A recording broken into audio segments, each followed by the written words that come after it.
Hello guys, म एकदम बिरामी छु।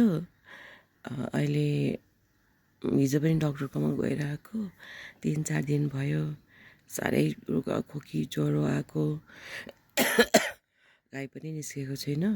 अनि आज ठुलो मम्मीले बोलाउनु त भएको थियो, खै एकदम अर्जेन्ट छ काम भनेर भन्नुभएको थियो।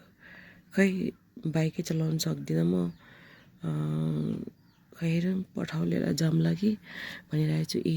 यस्तो पो खाइरहेछु त म त, प्रेसर पानी होइन, एकदम साह्रो भएको छ मलाई। आइ एम भेरी सिक। कहीँ पनि निस्केको छुइनँ, कहीँ गएको पनि छुइनँ, खान पनि मन लाग्दैन। अलिक निको भएपछि म राम्रो कन्टेन्टहरू लिएर आउँछु है। बाई।